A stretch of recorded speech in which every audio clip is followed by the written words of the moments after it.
She worked night shifts to build his empire. He thanked her by letting another woman wear the life she paid for. But when she walked away with a man who saw her worth, he realized too late. Some foundations can't be rebuilt. The ballroom at the Peninsula Chicago sparkled like a jewelry box, all crystal chandeliers and champagne towers. Shayna Brooks stood near the coat check in a simple black dress she'd bought on clearance 3 years ago, watching her husband accept an award she couldn't pronounce. "And I'd like to thank the love of my life," Kendrick Laurent said into the microphone, his tailored Tom Ford suit catching the light. His smile was bright. "Practiced. Bianca Hartwell, my VP of Investor Relations, whose vision and dedication made this company what it is today." The applause thundered. Shayna's champagne glass trembled in her hand. Bianca glided onto the stage in a red gown that cost more than Shayna made in a month. She kissed Kendrick's cheek, too close to his mouth, and the cameras flashed like lightning. Shayna's phone buzzed. A text from her charge nurse. "Can you cover the overnight?" Mia called out again. She looked up. Kendrick was laughing at something Bianca whispered in his ear. He hadn't looked at Shayna once since they'd arrived. She texted back, "I'll be there in 45 minutes. Nobody noticed when she left. The pediatric ICU at Rush was quieter than the gala, but somehow louder. Monitors beeped. A baby cried 3 rooms down. Shayna tied her scrubs and pulled her braids into a ponytail, her hands moving through the familiar routine like muscle memory. "Shayna." Her colleague Tasha leaned against the nurse's station, eyebrows raised. "Girl, weren't you supposed to be at Kendrick's big fancy thing tonight?" "I was." Shayna logged into the system, her voice flat. "Now I'm here." "He let you leave early?" Shayna's laugh was bitter. "He didn't notice I left at all." Tasha opened her mouth, then closed it. She'd known Shayna since nursing school. She'd watched her work double shifts to pay Kendrick's MBA tuition. She'd seen the light dim in her friends' eyes, one missed anniversary at a time. "Room 304 needs vitals in 20, Tasha said quietly, squeezing Shayna's shoulder. "And Shayna, you deserve better than this." Shayna nodded, not trusting her voice. She grabbed her stethoscope and headed down the hall. Room 304 housed Zoe Reeves, 7 years old, leukemia patient, day 43 of her second round of chemo. Shayna knocked gently before entering. "Hey, Miss Zoe. How we feeling tonight?" The little girl looked up from her iPad, her bald head covered with a purple beanie decorated with butterflies. "My tummy hurts. But Daddy says I'm the bravest girl in Chicago." "Your daddy's right." Shayna smiled, the first real one all night. She glanced at the man sleeping in the recliner beside the bed, tall, broad-shouldered, face creased with exhaustion even in sleep. "Should we let him rest?" "He never rests." Zoe's voice was matter-of-fact. "Not since Mommy died." Shayna's chest tightened. She'd read the chart. Wife lost to a car accident 2 years ago. Single father. Union organizer for the Chicago Teachers Union. Missed work 3 days a week to be here. She checked Zoe's vitals carefully, quietly. As she adjusted the 4-line, the man stirred. "Sorry," Shayna whispered. "Didn't mean to wake you." He sat up slowly, rubbing his eyes. When he looked at her, she noticed they were the color of warm honey. "Tired but kind. You're not the nurse who was here this afternoon." "Shayna Brooks.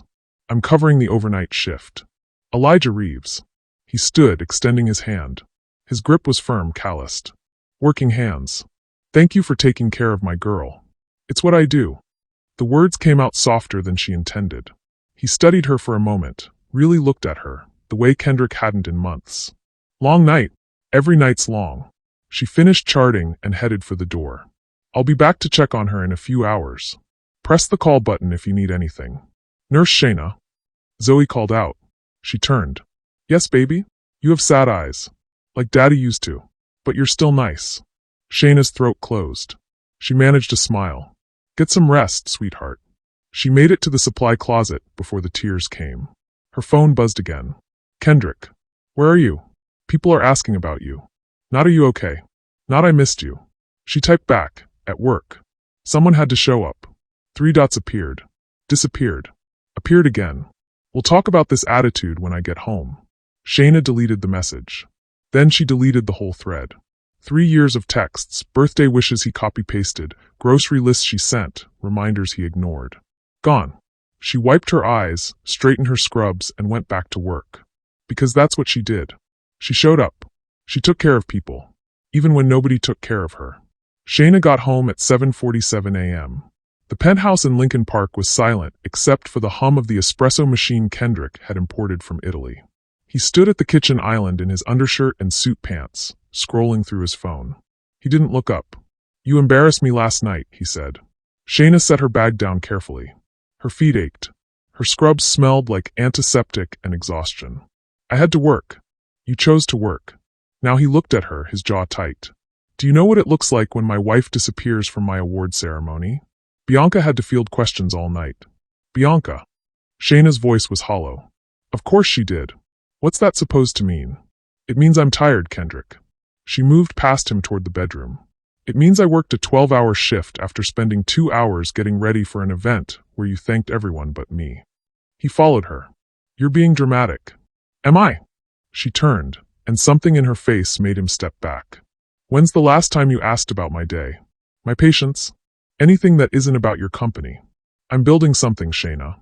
An empire. You think that happens by clocking out at 5. His voice rose. "I work 80-hour weeks. And I worked 3 jobs to pay for the degree that got you those 80-hour weeks." The words ripped out of her. "I deferred my own dreams. I ate ramen for 2 years while you networked at steakhouses. And now you stand here in a penthouse I helped buy and tell me I'm dramatic." Silence crashed between them. Kendrick's face hardened. "You want credit? Fine. Thank you, Shayna. You were very supportive. But that was then. This is now. And now, I need a wife who understands the world I'm operating in." "A wife like Bianca? Don't start." He grabbed his suit jacket. "Bianca is a professional colleague who understands my vision. Maybe if you tried to grow with me instead of staying stuck in scrubs." "Get out." He blinked. "What? Get out." Her voice was quiet now, dangerous. "Go to your office. Go to Bianca. I don't care. Just leave." For a moment, something flickered in his eyes, surprise maybe or fear. But then his CEO mask slid back into place. "We'll talk when you're rational." The door clicked shut behind him. Shayna stood in the middle of their bedroom. His bedroom, really, all cold grays and modern angles she'd never chosen, and felt something crack open in her chest. Not her heart breaking, her eyes opening. She didn't sleep. Instead, she sat at the kitchen table with her laptop and typed words she'd been too afraid to search before. Divorce lawyers Chicago. How to leave a marriage. Starting over at 28. Her phone rang. "Tasha. Girl, you okay? You looked rough when you left." "I'm fine." The lie tasted like metal. "Liar. Come to brunch. Bring your appetite and your drama. I'm buying mimosas." "Tasha, I can't." "Shayna Marie Brooks, if you say you can't because Kendrick needs you, I'm driving over there right now to beat both y'all asses. Be at Valois in an hour." The line went dead. Despite everything, Shayna smiled. Tasha had been her best friend since their first anatomy exam, when they'd both stress-cried in the library bathroom.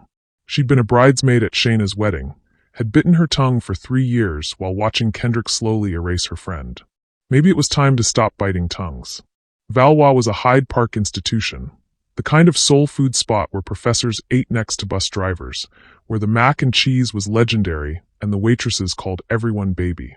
Shayna slid into the booth across from Tasha, who took one look at her face and ordered 2 mimosas and the breakfast platter. "Talk," Tasha commanded. So Shayna did. 3 years spilled out between bites of catfish and grits. Every missed birthday, every backhanded compliment, every time Bianca's name came up in conversation like a third person in their marriage. The gala, the text, the fight. Tasha listened, her jaw getting tighter with each revelation. "I'm gonna say something, and you're not gonna like it," Tasha finally said. "But I love you, so I'm saying it anyway. Kendrick is using you. He always has been. You were the come-up plan. And now that he's up, he wants the trophy upgrade. He's my husband. He's a user with a ring." Tasha leaned forward. "Shayna, you are brilliant. You're the best pediatric nurse at Rush. Kids request you by name. Parents cry when you rotate off their floor. But you've spent 3 years making yourself smaller, so he could feel bigger." Shayna's eyes burned. "I don't know how to leave." "Yes, you do. You just don't know if you're allowed to." Tasha grabbed her hand. "Permission granted, sis. Save yourself." Shayna's phone buzzed. A text from an unknown number. "Hi, Ms. Brooks. This is Elijah Reeves from room 304. Zoe wanted me to tell you that you made her laugh this morning when you did the voice for her stuffed bear. She asked if you'd be working tonight. No pressure. Just wanted to pass along the message. Elijah." Something warm bloomed in her chest. A little girl who noticed her. A father who thanked her. She texted back, "I'll be there. Tell Zoe the bear is practicing new jokes." 3 dots immediately. "Then, you just made her whole day. Thank you for seeing her." Shayna stared at the screen. "Thank you for seeing her. When was the last time someone had seen her?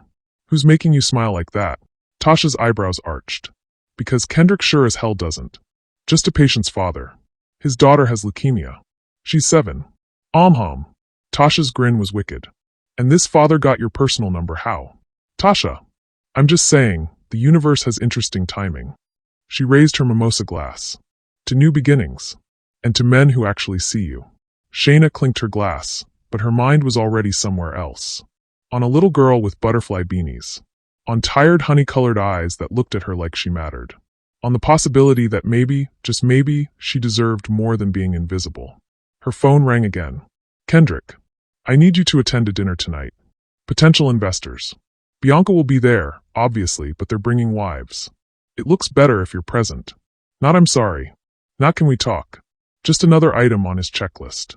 "I'm working tonight," Shayna said. "Call off." "No." Silence. Then dangerously quiet. "Excuse me?" "I said no, Kendrick. I have patients who need me. Real people, not networking opportunities. You're choosing sick kids over our future? I'm choosing myself over your image." Her voice didn't shake. "Go to dinner. Take Bianca. I'm sure she'll play the part beautifully. You're making a mistake." Shayna hung up. Her hands trembled, but not from fear.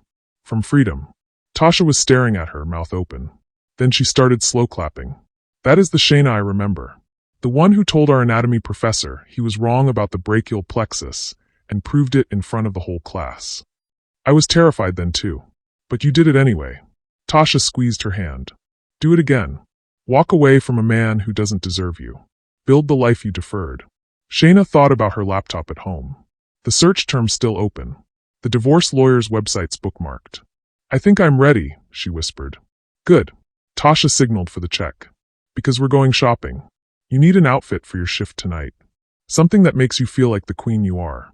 And then we're updating your resume. Rush isn't the only hospital in Chicago, and you're too damn good to stay somewhere you're not appreciated." "Tasha, I can't afford." "My treat. Consider it a divorce fund starter kit." She winked. "Besides, something tells me tonight's shift is going to be important." She had no idea how right she was. As they left the restaurant, Shayna's phone buzzed one more time. Another text from Elijah. "Forgot to mention, Zoe drew you a picture. She wants to give it to you herself. Fair warning, it involves a superhero nurse and a lot of purple glitter." Shayna smiled, a real smile, the kind that reached her eyes. For 3 years, she'd been a ghost in her own life. Invisible. Unappreciated. Useful only for what she could provide. But in a hospital room with a dying child and her grieving father, someone had seen her. Really seen her. And for the first time in a long time, Shayna Brooks felt like maybe she was worth seeing. What would you do if the person you sacrificed everything for couldn't even remember the last time they said thank you? The night shift started at 7 p.m. Shayna arrived early, her new scrubs, deep purple, Tasha's pick, fitting better than anything she'd worn in months. She stopped by room 304 first.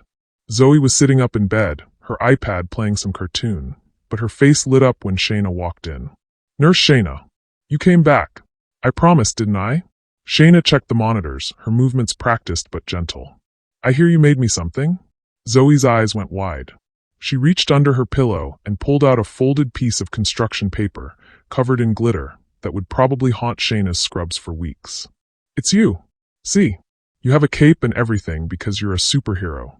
The drawing showed a stick figure with brown skin and a purple outfit, arms stretched wide, surrounded by hearts and stars. In a child's careful handwriting, "Nurse Shauna saves people." Shayna's throat tightened. "Zoe, this is the most beautiful thing anyone's ever made me." "You can't cry," Zoe said urgently. "Superheroes don't cry. Even superheroes cry sometimes, baby." Shayna blinked hard. "These are happy tears." "Thank you." Elijah appeared in the doorway holding 2 coffees from the vending machine. He stopped when he saw Shayna's face. "Everything okay?" "Everything's perfect." Shayna carefully folded the drawing. "Your daughter is very talented. She gets it from her mother." His voice was soft, edges worn smooth by grief. "Zoe's mom was an art teacher. She used to say that drawing was how Zoe talked to the world when words weren't enough. That's beautiful. It was. He handed her one of the coffees. This is for you. Hospital coffee is terrible, but it's all I could manage. Consider it payment for making my kids smile. Shayna accepted it, surprised. You didn't have to. You stayed late 3 nights this week to read to her when I had union meetings. Yeah, I noticed. His honey-colored eyes held hers. Not many people go out of their way like that. Especially not for a kid who isn't theirs. Every kid in this hospital is mine while I'm on shift. The words came out more intense than she meant. They deserve someone who sees them. Who shows up. Something shifted in his expression. Understanding, maybe. Sounds like you know what it's like not to be seen. The observation landed too close to the truth. Shayna looked away first. I should check on my other patients. Wait. He pulled out his phone. I know this is probably against protocol or whatever, but there's a bone marrow drive happening next week. For Zoe. The Chicago Teachers Union is hosting it, and we need all the help we can get spreading the word. You seem like someone who cares about this kind of thing. He showed her a flyer. Save Zoe, Bone Marrow Drive, Saturday, October 26th. We've been searching for a match for 8 months, Elijah continued, his voice cracking just slightly. Her half-siblings weren't compatible. Her grandparents are too old. It's down to hoping a stranger out there has the genetic lottery ticket that saves my daughter's life. Shayna looked at Zoe, who was back to watching her cartoon, oblivious to her father's desperation. Send me everything. I'll share it with every nurse, doctor, and janitor in this hospital. And I'll be there Saturday. You don't have to. I want to. She met his eyes. Zoe matters. You both do. For a moment, they just stood there, 2 exhausted people in a fluorescent hallway, connected by a dying child and the strange intimacy of crisis. Nurse Shayna? Zoe called. Can you do the bear voice again? The spell broke. Shayna smiled. Only if your dad does the dinosaur voice. Elijah laughed, a real laugh, rusty from disuse. I don't do dinosaur voices. Daddy, you promised. Zoe's pout was devastating. Looks like you're outnumbered, Mr. Reeves. Shayna raised an eyebrow. He sighed, but his eyes were warm. Fine. But only because Nurse Shayna asked nicely. Tasha cornered Shayna at the computer. Okay, who is he and when's the wedding? What are you talking about? Girl, you've been glowing since you walked out of that room. And don't think I didn't see Coffee Guy watching you like you hung the moon. His name is Elijah. His daughter is my patient. That's it. Hum. And I'm the Queen of England. Tasha leaned closer. Listen, I'm not saying jump into anything. But I am saying that man looked at you in 5 minutes the way Kendrick hasn't looked at you in 3 years. Just notice that. Shayna's phone buzzed. Kendrick. Where are you? I told you. Working. Bianca said she saw your car in the hospital lot. You're really choosing this over our marriage? Shayna stared at the text. Bianca had checked on her location? When? Why? Tell Bianca to stop tracking me. She's concerned. We both are. You've been acting strange. I've been acting like someone who remembers she has value beyond being your accessory. You're being emotional. We'll discuss this when you're home. I have a solution. That word, solution, made Shayna's skin crawl. Like she was a problem to be solved. An equation to balance. She didn't respond. Instead, she pulled up the Bone Marrow Drive flyer Elijah had sent and shared it to her social media. Then the hospital staff group chat. Then her nursing school alumni network. Within 30 minutes, it had 50 shares. By the end of her shift, 200. Small act. Big ripple. Maybe that's what power looked like. Not control, but impact. At 2 a.m., during her break, Shayna sat in the empty cafeteria and finally called the first divorce lawyer on her list. It went to voicemail. Hi, my name is Shayna Brooks. I'm looking for a consultation. About ending my marriage. I don't have a lot of details yet, but I know I need to leave. Please call me back. She hung up, her hand shaking. The cafeteria door opened. Elijah walked in, looking haggard. Couldn't sleep? She asked. Sleep is a luxury I can't afford. He grabbed a sad-looking sandwich from the vending machine. Every time I close my eyes, I see worst-case scenarios. That's normal. You're a parent in crisis. And you're a nurse who should be off the clock. He sat across from her. Why are you still here? Paperwork. The lie was automatic. He studied her face. You know what my wife used to say? She said lying is just truth that's afraid to be vulnerable. Shayna's defenses cracked. My husband wants to have a discussion about my behavior. Apparently, Choosing my job over his networking dinner makes me emotional and irrational. Does he know what you do here? What it takes to hold a parent's hand while their kid flatlines. To keep smiling when you know the odds are impossible. He knows I wear scrubs and work nights. That's about it. Elijah shook his head. Then he's a fool. The simple declaration hit her like a punch. No qualifiers. No both sides. Just truth. You don't even know me, she whispered. I know you stayed 2 hours past your shift last week to teach Zoe how to braid her doll's hair because she missed her mom. I know you smuggled in McDonald's chicken nuggets when she couldn't stomach the hospital food. I know you're the only nurse who doesn't flinch when she asks questions about dying. His voice was rough. That tells me everything I need to know. Shayna's eyes burned. Stop. Stop what? Stop seeing me. It's too much. Why? Because someone finally noticed you're extraordinary. He leaned forward. Shayna, I've been invisible too. After my wife died, people looked through me. I was just that widower or Zoe's dad. But you? You look at me like I'm still a whole person. Like my grief doesn't define me. Elijah, I'm not trying to cross lines here. I know you're married. I'm just saying, being seen isn't too much to ask for. It's the bare minimum. The words hung between them, heavy with meaning. Shayna's phone shattered the moment. Kendrick. Again. Bianca wants to come by the hospital tomorrow to check on you. She's worried you're having a breakdown. Something inside Shayna snapped. She stood up, her chair scraping loudly in the empty cafeteria. Excuse me. She walked to the hallway, called Kendrick, and when he answered with an irritated, what? She said, tell Bianca if she shows up at my workplace, I will have security escort her out. Tell her to stop tracking me. And tell yourself this. I am not having a breakdown. I'm having a breakthrough. There's a difference. Shayna, you need to calm. No. You need to listen. For 3 years, I made myself smaller so you could grow. I worked nights to fund your dreams. I smiled through dinners where you introduced me as just a nurse, like it was an apology. And I let you parade your mistress. Bianca is not my mistress. In front of me like I was too stupid to notice. Her voice echoed. A few late-night staff members glanced over. She didn't care. I'm done, Kendrick. With the gaslighting. With being invisible. With you. Silence. Then his voice cold. If you leave me, you leave with nothing. That penthouse? My name's on it. The car? Lease is under my company. You think you can survive without me? And there it was. The threat beneath the charm. The truth behind 3 years of I love yous. I survived before you, Shayna said quietly. I'll survive after you. She hung up. When she turned around, Elijah was standing in the cafeteria doorway. He'd heard everything. You okay? He asked. No. She laughed, and it sounded slightly unhinged. But I will be. He nodded slowly. You're braver than you think. I'm terrified.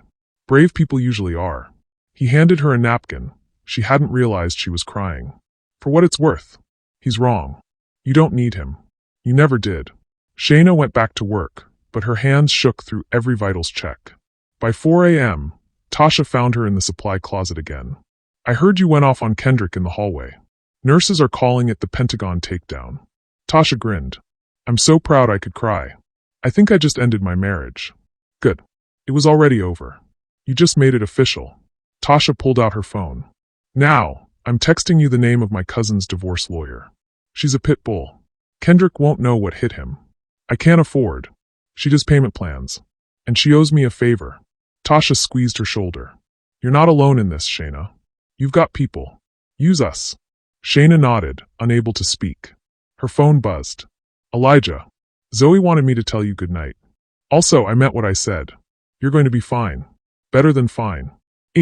She saved the text like a life raft. At 6 a.m., as her shift ended, Shayna checked on Zoe one last time. The little girl was asleep, her butterfly beanie slightly crooked. Elijah was awake, watching his daughter with the kind of fierce love that made Shayna's chest ache. Thank you, he said softly. For everything.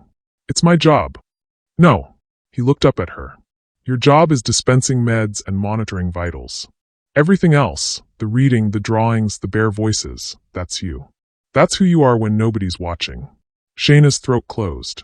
I'm organizing a community meeting about the bone marrow drive, Elijah continued. Sunday afternoon at the Union Hall. Would you want to come? Help us spread the word? Only if you have time. It was such a small ask. Such a simple invitation. But it felt like the first time in 3 years someone had invited her to be part of something that mattered. Not as an accessory. Not as a checkbox. As herself. "I'll be there," she said. His smile was sunrise after a long night. "Good. I'll save you a seat." As Shayna walked to her car in the purple-gray dawn, she saw something that made her blood run cold. Bianca's Mercedes, parked 3 spaces from hers. And Bianca herself, leaning against the driver's door, arms crossed, perfectly styled even at 6 a.m. "We need to talk," Bianca said. Shayna's exhaustion evaporated. "I have nothing to say to you." "Then listen." Bianca stepped closer. "Kendrick is mine. He's been mine for over a year. Whatever little tantrum you're throwing right now, it ends. You go back to playing housewife, and we all pretend you didn't embarrass him." "Or what?" Bianca smiled. It didn't reach her eyes. "Or I make sure every hospital in Chicago knows you're unstable. That you harassed a patient's family member. That you stole medication." She shrugged. "I have connections. You have scrubs." The threat was nuclear. Career ending. "You're lying," Shayna said, but her voice shook. "Try me." Bianca opened her car door. "You have until Monday to apologize to Kendrick and fall back in line. Otherwise, you'll find out just how far I'm willing to go." She drove away, leaving Shayna standing in the parking lot as the sun rose over Chicago. And for the first time, Shayna realized she wasn't just walking away from a broken marriage. She was walking into a war. Could you forgive someone who tried to destroy your career just to keep you quiet? Shayna didn't go home. She drove to Tasha's apartment in Bronzeville, called off her next shift, first time in 2 years, and collapsed on the couch. "She threatened your nursing license?" Tasha paced like a caged tiger. "That's illegal. That's defamation. That's power," Shayna said flatly. "Bianca has money, connections, and a CEO willing to back whatever story she tells. I have student loans and a closet full of scrubs. You have documentation. 3 years of perfect performance reviews. Patients who love you. Colleagues who would go to war for you. Against a woman who probably has lawyers on retainer?" Shayna laughed bitterly. "Tasha, I can't fight this. If I lose my license, I lose everything. Nursing is all I have." "No." Tasha sat beside her, fierce. "Nursing is what you do. Who you are is someone who doesn't let bullies win. The Shayna I know? She doesn't back down."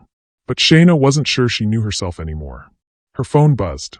The divorce lawyer, Monica Chun, returning her call. "Ms. Brooks?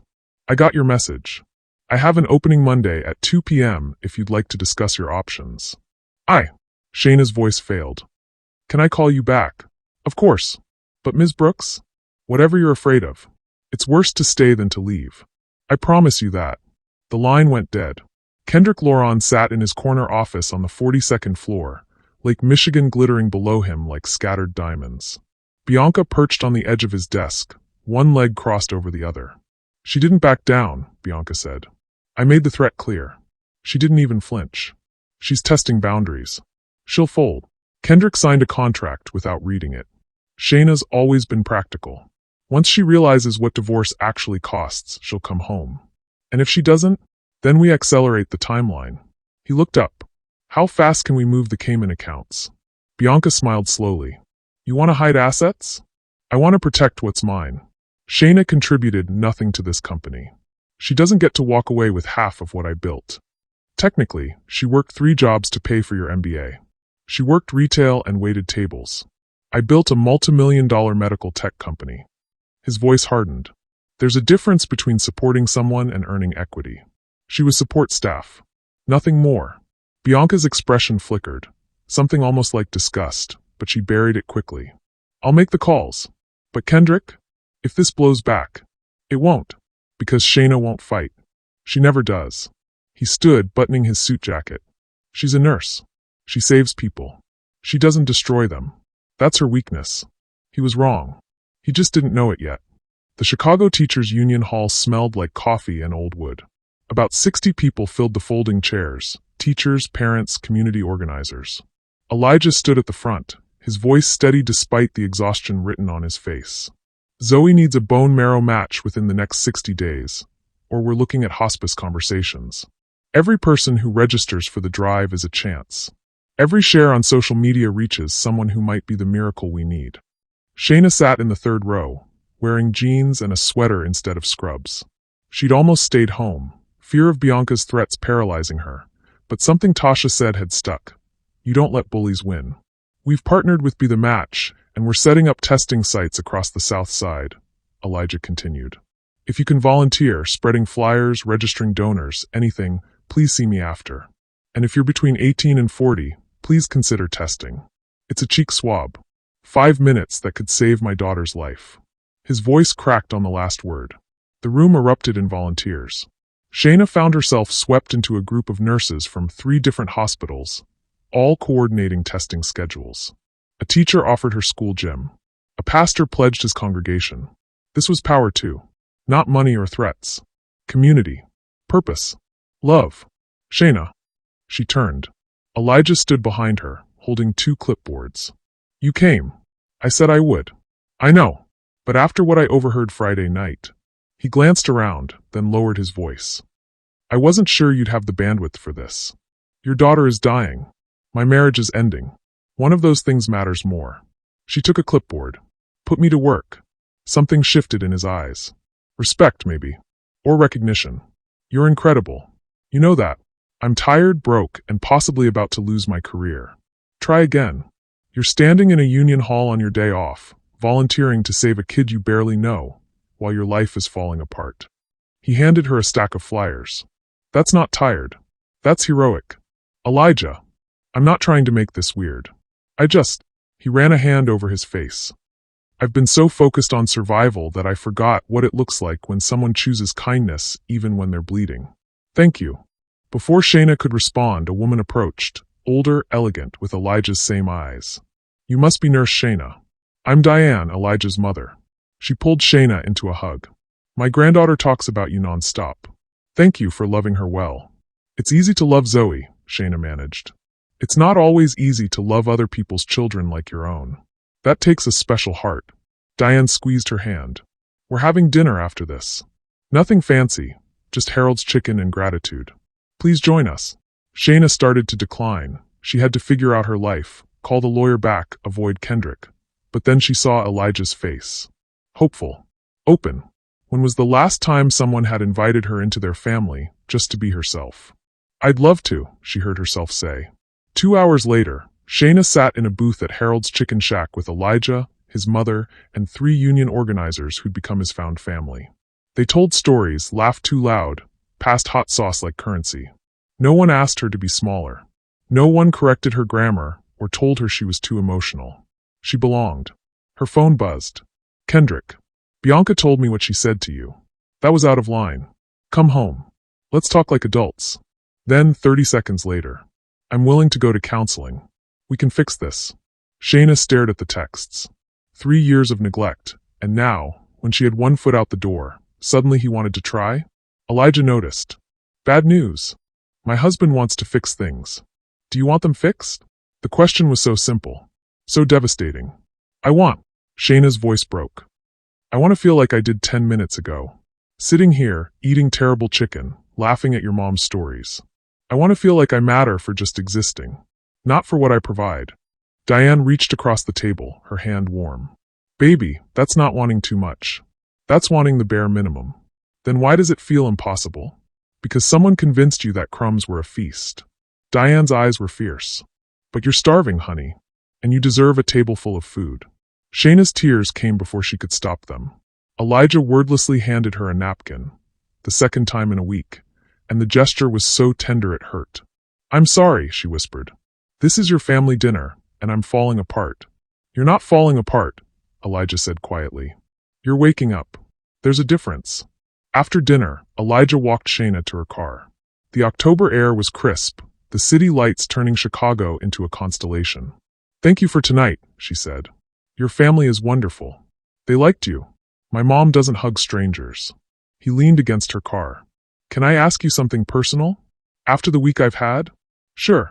Why are you still wearing your wedding ring? Shayna looked down. The simple gold band glinted under the streetlight. She'd forgotten it was there. Habit, I guess. Or fear. She twisted it.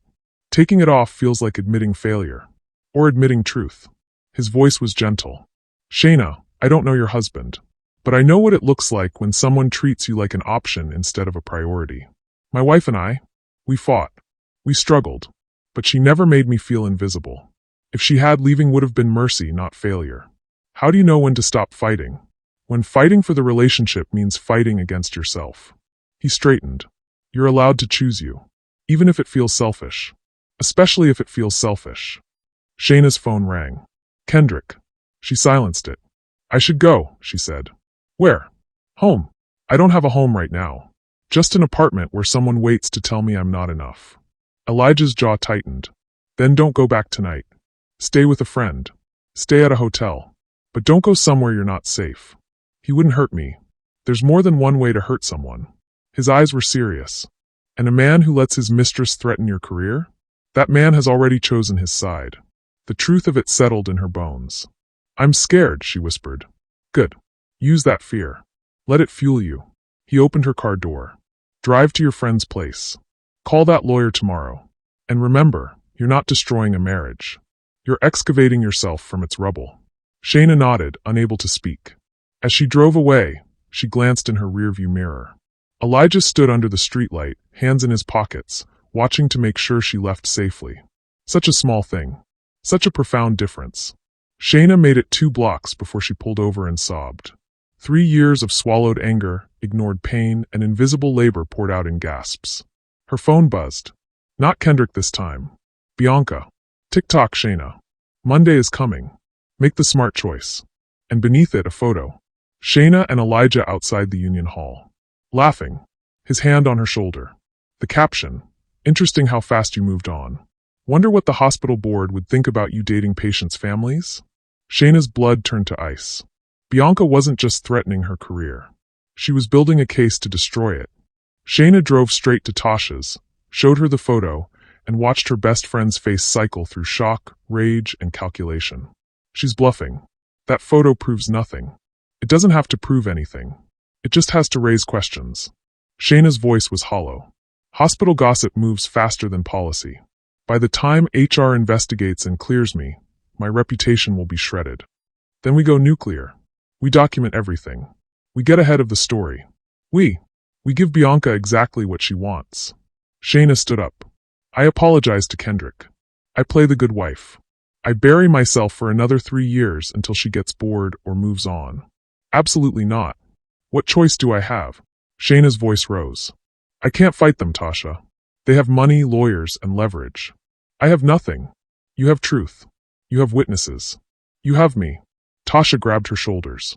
And you have a lawyer appointment tomorrow. Don't you dare cancel it. Shayna wanted to believe her. She did. But when her phone rang again, Kendrick, persistent as a heart monitor, she felt her resolve crumbling like wet sand. She answered. Shayna. Finally. His voice was smooth, controlled. Come home. Tonight. We'll talk through this calmly. No lawyers. No drama. Just us. Kendrick. I love you. I know I haven't shown it well, but I do. And I'm willing to prove it. Counseling. Date nights. Whatever you need. Just come home. It was everything she'd wanted to hear. 3 years too late. I need time, she said. How much time? I don't know. Monday, he said, his tone shifting. Take until Monday. But after that, I need an answer. Are we saving this marriage or not? The ultimatum was a noose disguised as an olive branch. Monday, she echoed. After she hung up, Tasha stared at her. Please tell me you're not actually considering going back. I don't know what I'm considering anymore.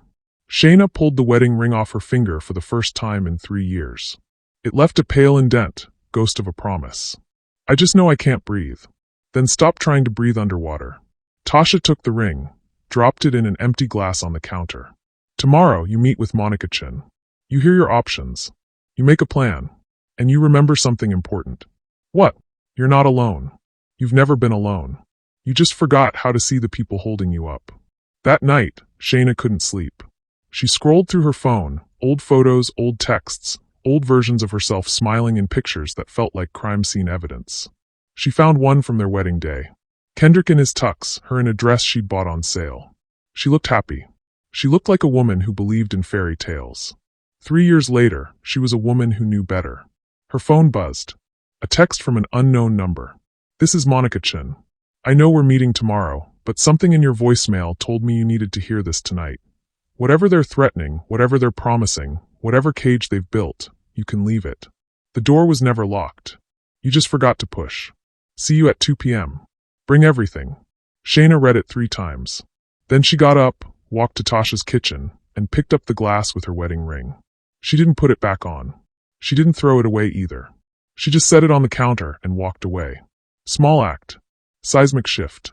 For the first time in 3 years, Shayna Brooks went to sleep as a woman preparing for war.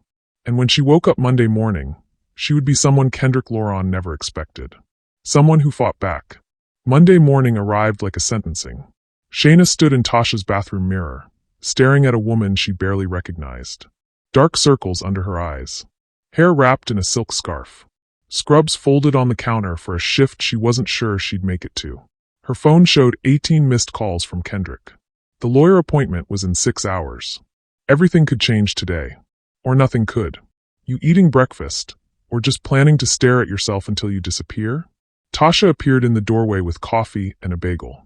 I don't think I can do this. Good thing you don't have to think. You just have to show up. Tasha handed her the coffee. Monica Chun is expecting you at 2 p.m. I'm driving. Non-negotiable. What if Bianca actually follows through? What if she files a complaint with the hospital board? Then we fight it. With documentation, witnesses, and the truth. Tasha's voice was steel wrapped in silk. But Shayna, you gotta stop fighting ghosts. Bianca sent a photo of you talking to a patient's father at a community event. That's not misconduct. That's nursing. She'll twist it. Let her try. Meanwhile, you focus on what you can control, which is walking into that lawyer's office and getting free. Shayna's phone buzzed. Kendrick. Final chance, Shayna. Come home by noon, or I'm freezing the joint accounts. Your choice. The threat was so casual. So calculated. Tasha read it over her shoulder and snatched the phone. Oh, hell no. He does not get to financially abuse you into compliance. He's within his rights. Rights? Rights. Tasha's voice rose. You paid for his degree. You work 3 jobs. You're entitled to half of everything he built with your money. I can't prove that. I was paid cash at 2 of those jobs. No paper trail.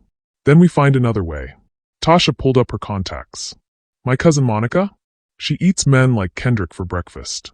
Trust the process. But trusting felt like drowning. Kendrick Laurent sat across from his CFO, reviewing quarterly projections, when his phone rang. His lawyer, Richard Moss. We have a problem, Richard said without preamble. Shayna hired Monica Chun. Kendrick's jaw tightened. Who? Top divorce attorney in Chicago. Specializes in high-asset cases where one spouse hides money. She's brutal, expensive, and she doesn't lose. Shayna can't afford her. Apparently she can. Which means someone's backing her. Family?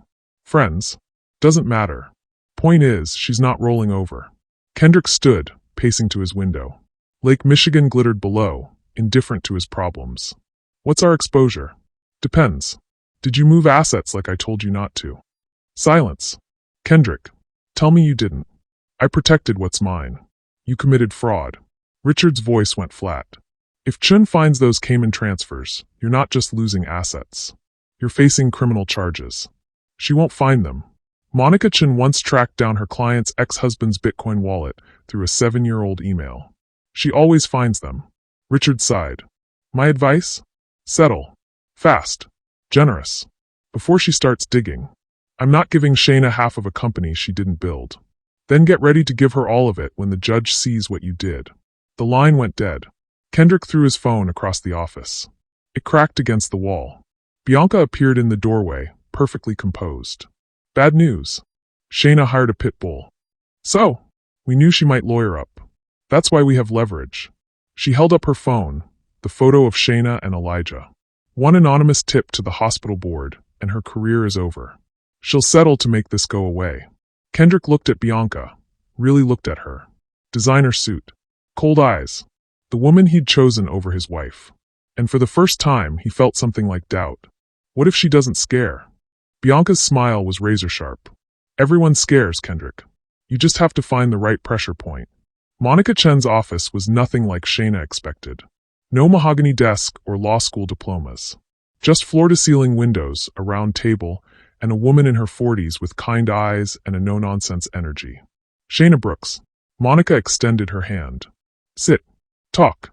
Tell me everything. So Shayna did. 3 years spilled out, the sacrifices, the jobs, the slow erasure of herself. Kendrick's mistress. The gala. The threats. The frozen accounts. Monica took notes, her expression unreadable. When Shayna finished, Monica set down her pen. First, the good news. Illinois is a no-fault divorce state. You don't have to prove he cheated or abused you. You just have to prove the marriage is irretrievably broken. Which, based on what you've told me, it absolutely is. And the bad news? Your husband is hiding assets. I can smell it from here. And his girlfriend is committing blackmail, which is a felony. Monica leaned forward. Here's what we're going to do. We file this week. We request full financial disclosure. And we document every threat Bianca has made. She'll follow through. She'll destroy my career. Let her try. Do you have the texts? Shayna showed her phone. Monica screenshot everything. This is gold. Blackmail, coercion, intentional infliction of emotional distress. We can file a restraining order against her separately. Monica's smile was wolfish. Your husband thinks he's protected because he has money. But money doesn't beat evidence. And sweetheart, you've got evidence for days. What if he freezes me out? I have $800 in my personal account. We file an emergency motion for temporary support today. Judge will order him to maintain the status quo until the divorce is final. He can't starve you out. Monica pulled out a contract. My retainer is $5,000. But I know Tasha. She said you're good for it, and I trust her. We'll work out payments. Shayna's eyes burned. Why are you helping me? Because I was you once. Married to a man who made me feel small. Took me 5 years to leave. Monica's voice softened. You're doing it in 3. That's brave. I want to make sure bravery wins. After the appointment, Shayna sat in Tasha's car and finally let herself shatter. Not pretty crying. Ugly, gasping sobs that shook her whole body. I gave him everything, she choked out. Everything. And he thanked me by making me disappear. I know, baby. I know. Tasha held her while she fell apart. What if I can't do this? What if I'm not strong enough? Then you lean on people who are strong enough until you remember how to stand. Tasha pulled back, fierce. You've been carrying the weight of that marriage alone for 3 years. Let us help carry this. Shayna's phone buzzed. Not Kendrick this time. Elijah. Hey, haven't heard from you since Sunday. Just checking in. No pressure. Hope you're okay. Such a simple text. Such a profound difference from Kendrick's ultimatums. She typed back, rough day. But I'm fighting back. Thank you for reminding me I could. His response was immediate. You always could. You just needed permission to believe it. Proud of you. Shayna showed Tasha, who read it and smiled. That man is dangerous. Why? Because he sees you. And once you've been really seen, it's impossible to go back to being invisible. Shayna returned to work Wednesday night, Monica's emergency motion filed, a temporary restraining order against Bianca in process. She was running on fumes and fury. Room 304 was dark when she arrived. Zoe was asleep, monitors beeping steadily. But Elijah was awake, staring at his phone with devastated eyes. Elijah, Shayna whispered. What's wrong? He looked up, and she saw it immediately. The grief. The terror. They moved her to the urgent transplant list. Top priority. Which means, his voice broke. Which means they don't think she has much time left. Shayna's professional mask slipped. How long? 4 to 6 weeks. Maybe less. He stood pacing. The bone marrow drive had 300 people register. 300 chances. And not one match. Not one. The results take time. We don't have time. His anguish filled the room. I'm watching my daughter die in slow motion, and there's nothing I can do. No union I can organize. No deal I can negotiate. Just helplessness. Shayna did something she'd never done on shift before. She pulled a patient's family member into a hug and held him while he broke. I've got you, she whispered. You're not alone. I feel alone. Every second of every day. Even in a room full of people. His voice was muffled against her shoulder. You're the only person who doesn't look at me with pity. You just show up. That's what you do for people who matter. He pulled back, eyes red. You matter too, Shayna. I know you're fighting your own battle. Don't think I don't see that. My battle is paperwork and lawyers. Yours is life and death. They're not comparable. Pain isn't a competition. Yours is valid too. He wiped his eyes. How's it going? The divorce. I filed Wednesday. He doesn't know yet. Monica's serving him tomorrow at his office. The thought made her nauseous. It's going to get ugly. Good. Let it get ugly. Let him see what happens when you stop setting yourself on fire to keep him warm. The phrase lodged in her chest like a knife. I'm scared of who I'll be without him, she admitted. I've been Kendrick's wife for so long, I forgot how to just be Shayna.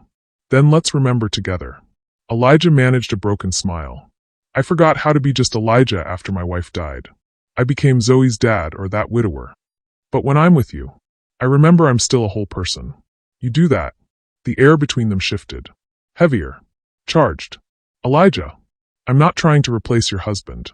I'm not trying to be your next chapter. His voice was rough. I'm just saying, when this is over, when you're free and he stopped. Couldn't finish the sentence. When we're both on the other side of our storms, I'd like to know you. Really know you. As the person you are when you're not surviving. Shayna's throat closed. What if there's no other side for you? Then I'll die knowing I met someone who reminded me what it feels like to be seen. He touched her hand, brief, electric. That's enough. It wasn't enough. It would never be enough. But it was all they had. The next morning, Shayna woke to 17 texts and 9 missed calls. All from Kendrick. You served me at my office? In front of my board? This is how you want to play it? Fine. You just made the biggest mistake of your life. Bianca is filing her complaint with the hospital today. Hope your career was worth it. You're dead to me. The words should have hurt. But all Shayna felt was relief. Because dead meant buried. And buried meant over. She was finally free. Then her phone rang. Monica. Shayna, we have a problem. Kendrick's lawyer just sent over financials. He's claiming the company is worth only $200,000. That's impossible. I've seen the contracts. It's worth millions. I know. Which means he's cooking the books. But proving it will take time we might not have. He's also requesting you pay him spousal support, claiming you've been unfaithful. What? The photo Bianca took. He's using it as evidence of an affair. Says you abandoned the marriage for another man. Shayna's vision blurred. That's a lie. I know it's a lie. But in court, perception matters. We need to get ahead of this. Monica paused. I need you to be honest with me. Is there anything between you and Elijah Reeves? No. He's my patient's father. We're friends. That's it. Good. Then we document that. Hospital records, witnesses, timestamps. We prove the photo is innocuous. Monica's voice hardened. But Shayna? This is war now. Kendrick is going scorched earth. Are you ready? Shayna thought about Zoe's drawing. Elijah's text. Tasha's fierce loyalty. Monica's belief. She thought about 3 years of making herself smaller. And she thought about the woman staring back at her in the mirror, tired, broke, scared. But standing. I'm ready, she said. Good. Because we fight back today. That afternoon, Shayna walked into Rush Medical Center expecting the worst. Instead, her supervisor called her into the office. Shayna, we received a complaint about you. Professional misconduct, inappropriate relationships with patients' families. Her heart stopped. That's not true. I know. Her supervisor, Dr. Patricia Okafor, smiled. I've worked with you for 4 years. I've seen your reviews, watched you with patients. So I did something unusual. I investigated before escalating. And I found 17 patient families who wrote unsolicited letters praising you. 3 nurses who documented your professionalism.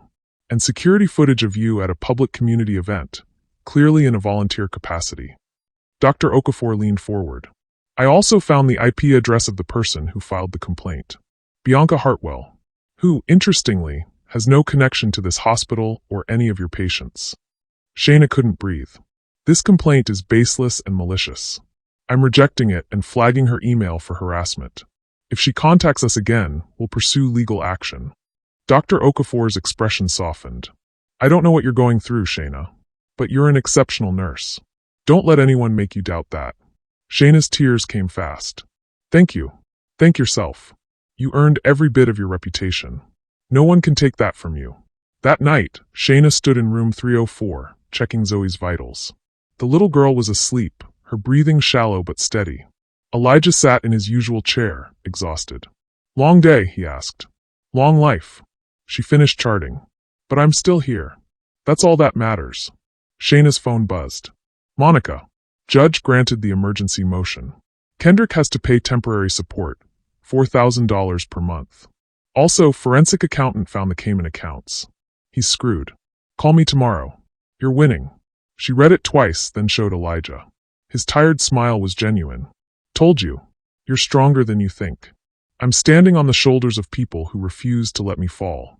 She looked at him. You're one of them. Then we're even. Because you kept me breathing when I wanted to give up. They stood there in the dim hospital room, two people in the wreckage of their lives, holding space for each other's pain. Shayna. Zoe's sleepy voice interrupted. Hey baby. You okay? Are you my daddy's friend? Shayna glanced at Elijah, who looked panicked. Yes, sweetheart. I'm his friend. Good. Zoe smiled. He needs more friends. He's been sad a long time. I know. But he's got me now. And your grandma. And a whole community. And you're not gonna leave?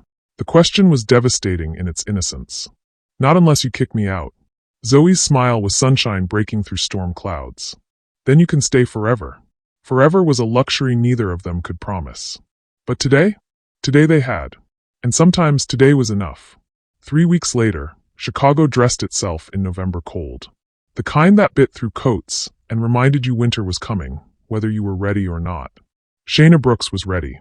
She stood outside the Cook County Courthouse in a navy blazer Tasha had bought her hair pulled back in a neat bun, her spine straight.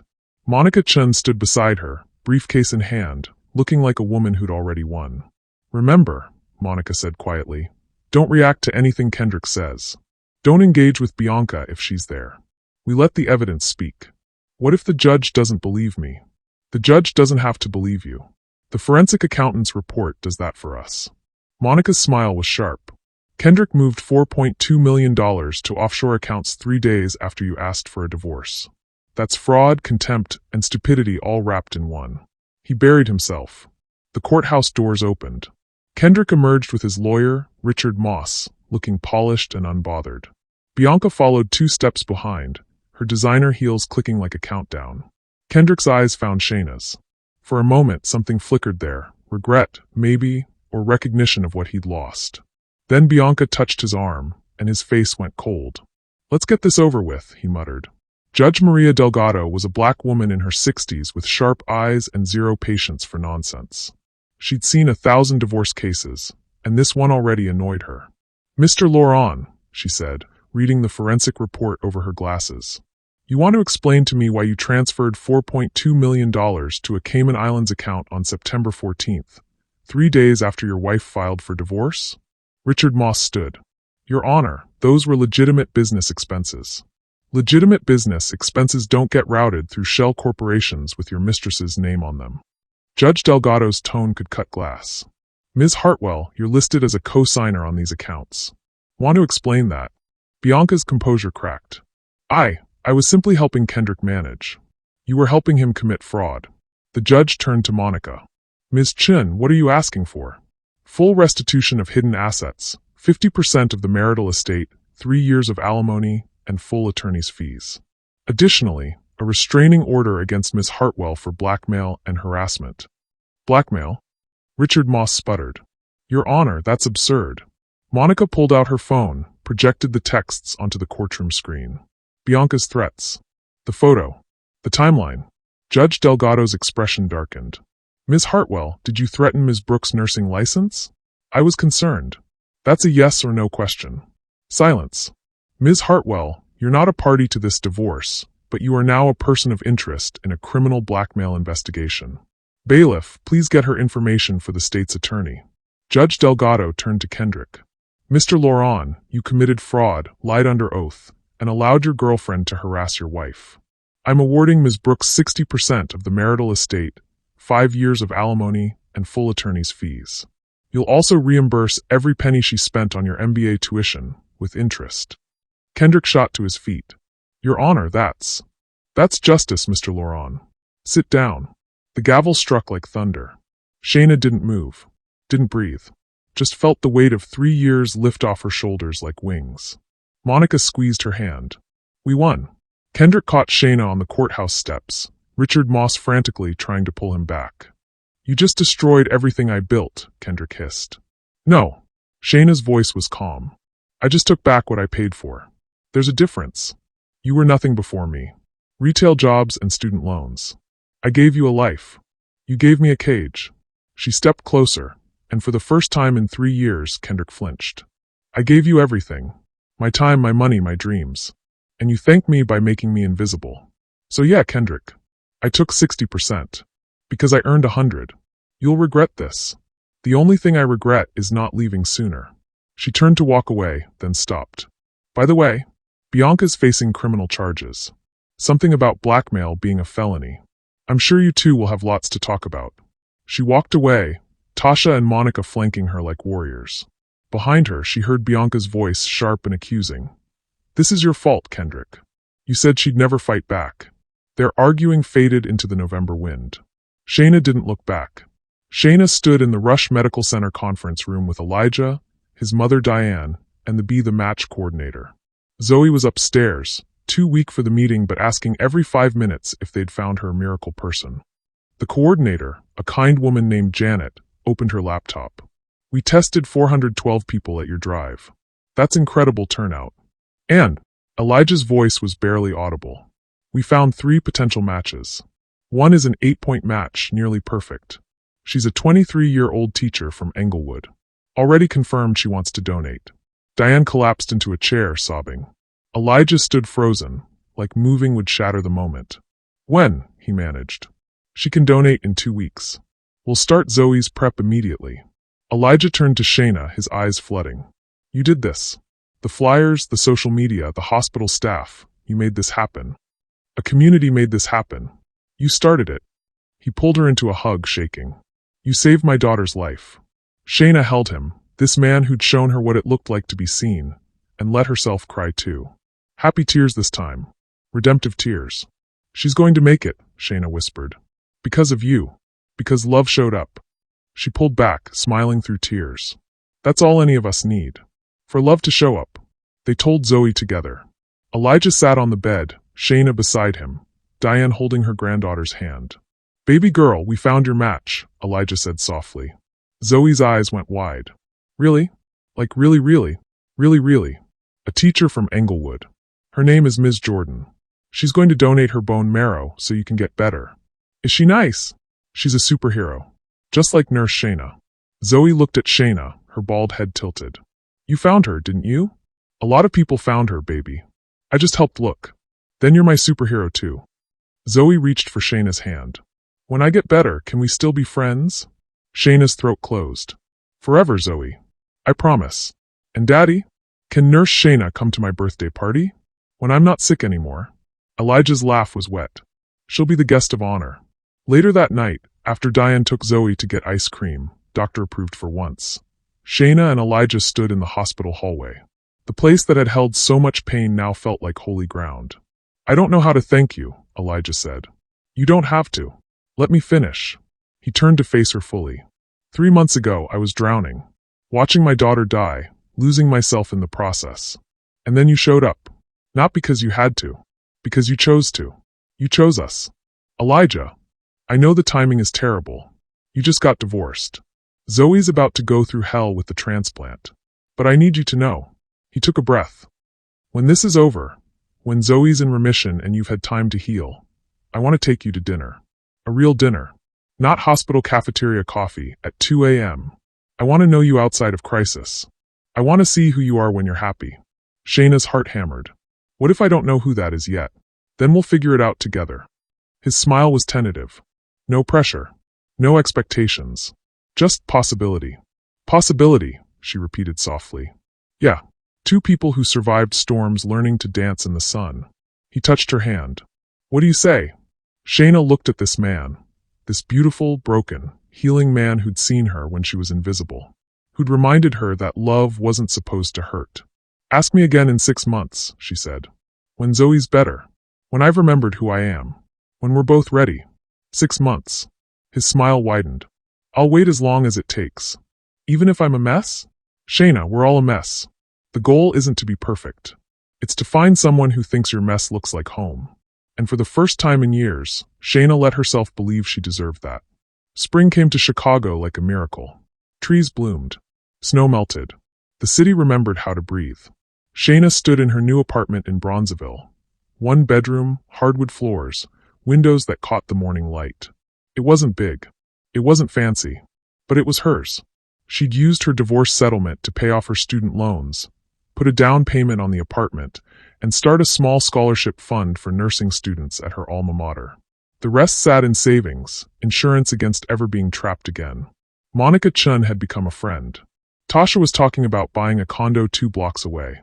And Rush Medical Center had promoted Shayna to lead pediatric nurse, a title that came with a raise and the authority to reshape protocols. She was building a life, not performing one. Her phone rang. Elijah. Hey you. Ready? Almost. Give me 5 minutes. Take 10. We've got time. Shayna smiled, hanging up. 6 months. It had been exactly 6 months since the courtroom, since Zoe's transplant, since everything changed. Zoe was in remission. Hair growing back in soft curls. Energy returning. She'd started 2nd grade 2 weeks ago. And Elijah? He'd kept his promise. He'd waited. No pressure. No rush.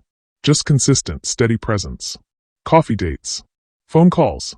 Texts that said thinking about you instead of where are you. Last week he'd finally asked, ready for that dinner? She'd said yes.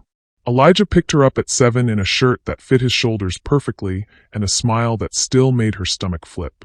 They went to a small soul food restaurant in Hyde Park, not fancy but warm. Real. Over catfish and collard greens they talked. Not about divorce or illness or survival. About dreams. Travel. Favorite books. What made them laugh. Zoe's asking when you're coming over again, Elijah said. She wants you to see her science fair project. What's the project? The importance of bone marrow donation, complete with poster board and glitter. He grinned. She's already decided she's going to be a doctor when she grows up. Says nurses are superheroes, but doctors are super-duper heroes. Shayna laughed. That kid is alive because of you. Because you mobilized a whole community. His expression went serious. I'll never be able to repay that. You already have. You reminded me I was worth showing up for. She reached across the table, took his hand. That's everything. They sat there, fingers intertwined, in a restaurant full of people who didn't know their story. Didn't know about courtrooms or hospitals or the long nights when everything felt impossible. Can I tell you something? Elijah said softly. Anything. The day I met you, I told Zoe that sometimes angels show up in scrubs. She asked if I believed in angels. He squeezed her hand. I do now. Shayna's eyes burned. I'm not an angel. I'm just a woman who learned to choose herself. That's the most angelic thing there is. Zoe's 8th birthday party was everything a little girl's dream should be. Backyard full of balloons. Cake shaped like a butterfly. Kids running wild while adults pretended to supervise. Shayna stood at the edge of it all, watching Zoe, hair in 2 puffs, face paint sparkling, blow out her candles. She'd invited 40 people. 37 showed up. The teacher who donated bone marrow was there. Ms. Jordan, young and radiant, taking selfies with the girl she'd saved. Diane was there, orchestrating everything with the precision of a military general and the warmth of a grandmother who'd almost lost everything. Tasha was there with her new boyfriend, making everyone laugh. And Elijah? He stood beside Shayna, his hand resting on the small of her back, casual, claiming safe. Thank you for coming, he murmured. Where else would I be? I mean it. Thank you for staying. For choosing us. For being exactly who you are. Shayna turned to him, this man who'd waited for her to heal. Who'd celebrated her wins and held her through her breakdowns.